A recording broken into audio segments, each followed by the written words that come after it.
At EVO 2022, a Japanese player by the name of Uzura stepped into the spotlight by creating one of the most memorable moments of the tournament in his set against Kaba. After that moment, Uzura would go on to finish the overall, but this was merely a precursor of things to come in Street Fighter. When Street Fighter 6 dropped, Uzura rebranded himself at the recommendation of Jaigo using his surname Kakeru. With the rebrand came a breakout performance at Red Bull Kumite 2023 where he dominated the LCQ and secured a strong top 4 place finish within the main bracket. Following that event, Kakeru would continue to perform at the highest level, placing top 8 at multiple tournaments, winning the inaugural Esports World Cup event Gamers 8, and capturing the title at Capcom Cup 11, which became his crowning achievement. Even after winning Capcom Cup 11, Kakeru wasn't done collecting the accolades. He then went on to achieve a second place finish at one of the few events he attended in 2025, EVO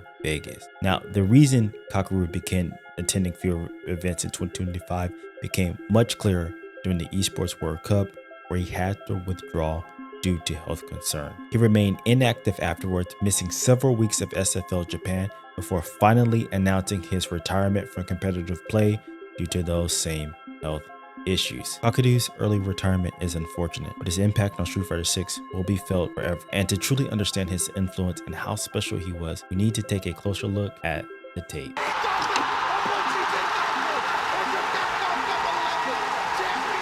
The first point I want to discuss regarding Kakeru is his exceptional character knowledge. Kakeru had a deep understanding of various characters, and this was made evident in the counter strategies he used to handle many common in-game situations. A great example of this can be seen in his winter quarterfinals match against Blaz at Capcom Cup 11. In Game 2 Round 3 of their set, Kakeru has Blaz full screen and sets up JP's portal. Blaz then drive rushes in with Gen's standing heavy kick to deal with the portal and follows up with standing light kick into Jinrai. Now, dealing with Jinrai varies in difficulty depending on whether you have a DP or not. If you do, using the EX version of the DP will be all of Jinrai's follow-up options. However, if you don't have a DP, as JP doesn't have, your default defensive option is usually a parry attempt, which can easily bait. However, there is a more advanced option, the delay button. This technique allows you to block your low follow-up while punishing Ken hard if he goes for an overhead.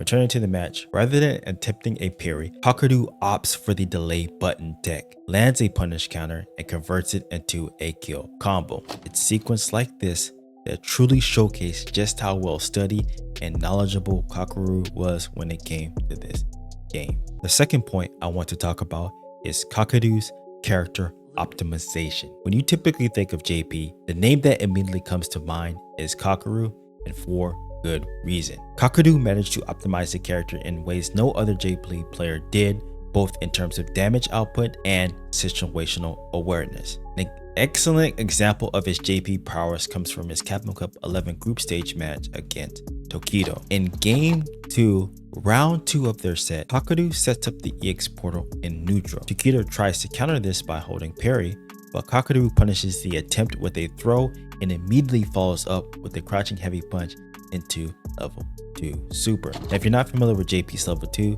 JP can either go for a mix-up using the ghost for cover or maintain the block strings to take away the opponent's drive gauge. Kakeru opts to keep his strings tight, continuously attacking Tokido's drive gauge until the final ghost burns him out. Immediately afterwards, Kakeru executes a DI to secure the stun. Following the DI, he then performs the most optimal JP combo in that situation to close out the game. It's situations like this that truly show why JP will always be synonymous with the name Kakeru.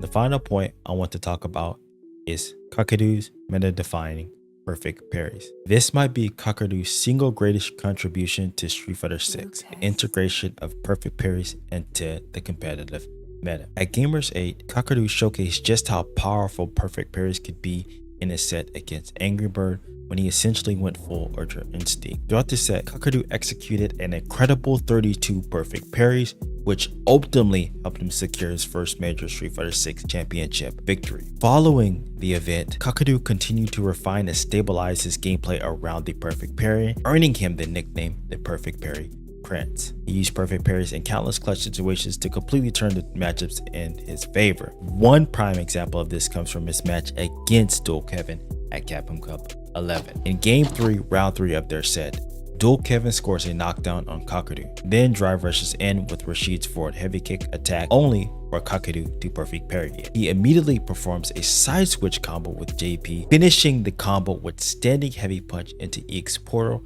setting up one of JP's strongest corner mixes. From this setup, JP has several options such as a high-low mix-up, a strike-throw mix-up, or a teleport to bait reversals. Kakeru chooses the low option, confirms into a combo, and ends again with sending heavy punch into the Etched portal for another setup. This time, he goes for the reversal bait. Somehow, Dual Kevin gets hit and Kakeru converts into a full combo for the KO, taking the set. This sequence is a perfect callback to his character optimization, and it also illustrates how lethal the perfect parry was in Kakeru's hands and why he truly lives up to the moniker the Perfect Parry Prince. So there you have it, Kakeru's gameplay broken down. In a short time competing, Kakeru experienced the highest of highs and left an impact on the game that few players ever achieve. His legacy and incredible play will never be forgotten, and he will always be remembered as a Street Fighter 6